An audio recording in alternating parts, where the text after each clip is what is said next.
छोर तक पहुंचेंगे तब ही विकास संभव है। आज हम बात करें विश्व गुरु बनेंगे, 2047 तक हम विकसित हो जाएंगे। भाई आज की तारीख में भी बहुत से ऐसे राज्य हैं जहां पर गाँव के अंदर बिजली नहीं है, पीने के लिए पानी नहीं है। आप क्या कह रही हैं? मतलब मुझे तो कभी कभी लगता है कि आज के जो सत्ता में बैठे हुए नेता हैं वो सठिया चुके हैं, उनको पता ही नहीं है, कुछ भी बके जा रहे हैं, कुछ भी बोले जा रहे हैं। नेता तो कह रहे हैं कि हर घर में बिजली चली गई, पानी चली गई, मकान बनवा दिए हैं, बहुत से वादे किए हो चुके हैं। ऐसा है, मकान बनवा दिए, ये कर दिया, वो कर दिया, 15 लाख भी बट गए, नोटबंदी से किसी को कोई तकलीफ नहीं हुई, काला धन भी वापस आ गया, विजय माल्या को भी वापस ले आए, नीरव मोदी को भी वापस ले आए, सब कुछ आ गया, पूरा देश संपन्न हो गया। ये सिर्फ ढकोसले हैं और ये ढकोसले केवल और केवल भारतीय जनता पार्टी नहीं करती है। हमाम में सब नंगे हैं, जितने भी नेता हैं ये सब के सब जिम्मेदार हैं। और आज की तारीख के अंदर देश को ज़रूरत है एक बड़ी क्रांति की, कि देश के अंदर से आम जनता आगे आए, आम जनता के लोग आगे आए, समर्थन में आगे आए। और जो बेरोजगार युवाओं की, अभी हम जंतर मंतर पे हैं और यहाँ पे एक बहुत तेज़ी से मुद्दा वायरल हो रहा है। एडीएम पटना के जो एडीएम साहब है, एक बच्चे को तिरंगे के साथ लाठियाँ पे लाठियाँ बरसाए जा रहे हैं और मानवता जो कहा जाता है, मानवता को भूल चुके हैं। इस पर आइए हमारे साथ हरप्रीत सिंह जी हैं, इनसे जानते हैं कि आखिर क्या ये कहाँ तक हद तक सही है या नहीं। सर, आपका सॉल्यूशन न्यूज़ में स्वागत है। जी बहुत बहुत धन्यवाद आपका। जी बताइए। जी सर, आज देखने को मिल रहा है कि पटना में एडीएम के सिंह जी हैं, उनके द्वारा एक बच्चे पे तिरंगे के ऊपर लाठियाँ से लाठियाँ बरसाई जा रही है, उसको आप किस नज़र से देखते हैं सर? देखिए, जो एसडीएम साहब हैं, एसडीएम साहब है ना, एडीएम साहब है, जो वो जो है बौखला गए हैं जी। अभी वो जानते नहीं हैं बिहार के युवा को जी। वो भूल गए हैं जेपी आंदोलन को जी। कि बिहार से चला था भैया। और बिहार में वो शक्ति है जो पूरे देश को सबसे ज़्यादा आईएएस ऑफिसर देती है, आईपीएस ऑफिसर देती है और देश को लीड करने की क्षमता भी रखती है। जी जी। बिहार के लोगों को कमज़ोर समझने की शक्ति जो प्रशासन कर रहा है ये उनको भारी पड़ सकती है और आने वाले समय में ये भारी पड़ेगी, ये भी आपको बता देता हूँ। सर, आखिर बच्चे, बिहार के बच्चों कहा जाए चाहे इंडिया के बच्चों कहा जाए, ये सर बेरोजगारी सबसे बड़ा मुद्दा है सर। और ये आज के टाइम में हर नेता लोग मतलब कहता है कि हम बेरोजगारी दूर करेंगे, महंगाई दूर करेंगे। आखिर सर बेरोजगारी कैसे दूर किया सर? इस पर आप क्या कहना चाहेंगे सर? ये झूठ बोलते हैं। अच्छा। जितने भी नेता बैठे हैं ये सब झूठ बोलते हैं।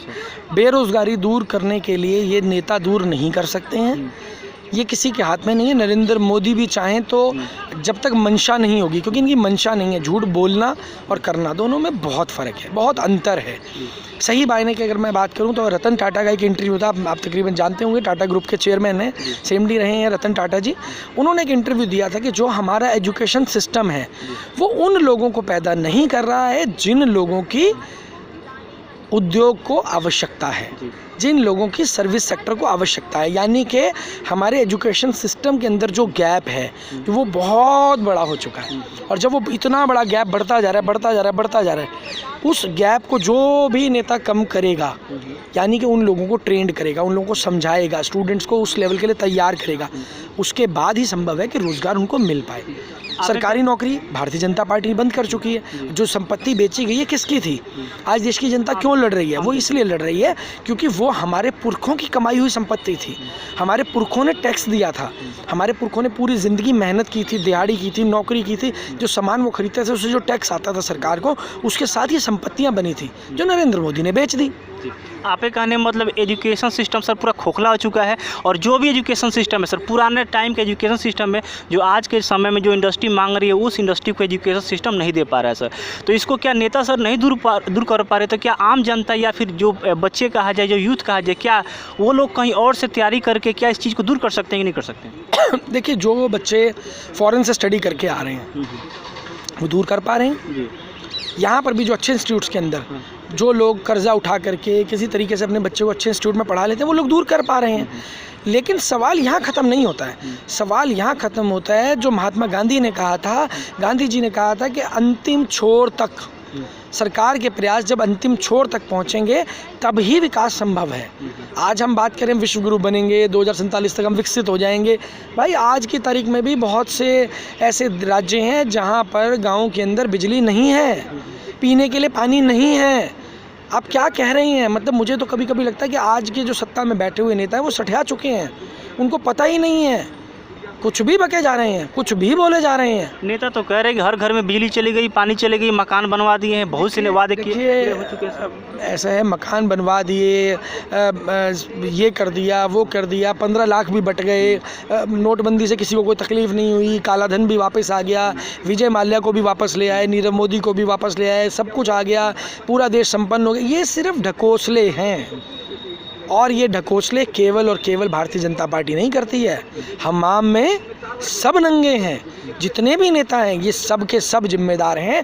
और आज की तारीख के अंदर देश को ज़रूरत है एक बड़ी क्रांति की, कि देश के अंदर से आम जनता आगे आए, आम जनता के लोग आगे आए, समर्थन में आगे आए। और जो बेरोजगार युवाओं की बात करें, पहले ही आपके चैनल ने इंटरव्यू चलाया, उन लोगों ने मुझसे संपर्क किया, वो लोग फ़ोन कर रहे हैं, हमारी टीम को फ़ोन कर रहे हैं, हमारी बिहार टीम को फ़ोन कर रहे हैं, पूरे देश से फ़ोन आ रहे हैं, इवन गुजरात से भी कुछ लोगों के फ़ोन है आपके चैनल के माध्यम से कि हमने आपका इंटरव्यू देखा था और आपने बोला कि हम लोग जो है लोगों की मदद करना चाहते हैं, एकत्रित करना चाहते हैं, हम संगठित कर रहे हैं, सब लोगों को डेटा इकट्ठा कर रहे हैं, जिन लोगों के ऊपर कर्जे हैं उनके ऊपर भी हम जो है कार्रवाई कर रहे हैं। तो ये सारी चीज़ें जो है समय समय के साथ में हम लोग आगे बढ़ रहे हैं।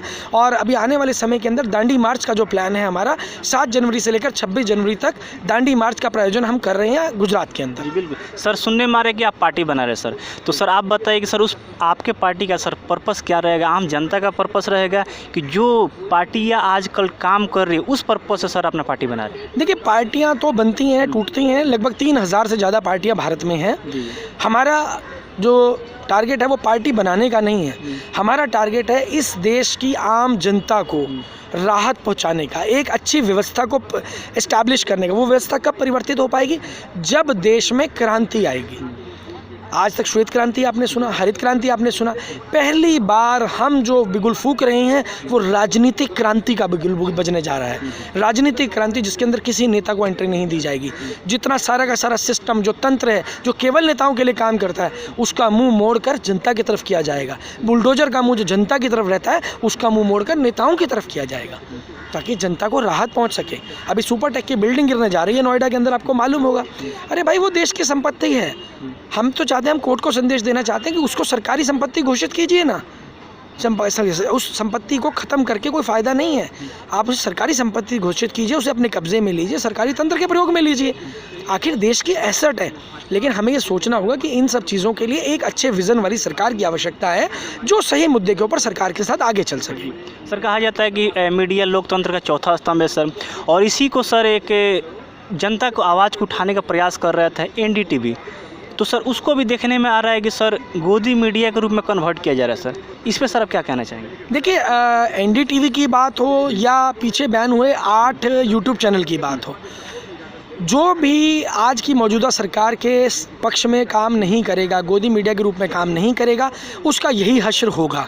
लेकिन आज के समय के अंदर जनता को, केवल जनता को खुद अपनी आवाज़ बुलंद करनी होगी, खुद रोड पे आना होगा, खुद अपनी मांग रखनी होगी। मैं आपको बता देता हूँ कि जो आपका हक है, जो आपका हक है वो कभी भीख मांग कर नहीं मिलता, आपको छीन कर लेना पड़ता है। हक मांगने के लिए कभी किसी के आगे हाथ नहीं फैलाना, हलक में हाथ डालकर अपना हक लेना सीखिए, अगर आपको सही मायने के अंदर खुद भी ज़िंदा रहना है और अपने बच्चों को भी ज़िंदा रखना है। जी बिल्कुल सर, लास्ट में हमारे दर्शकों से क्या अपील करना चाहेंगे सर?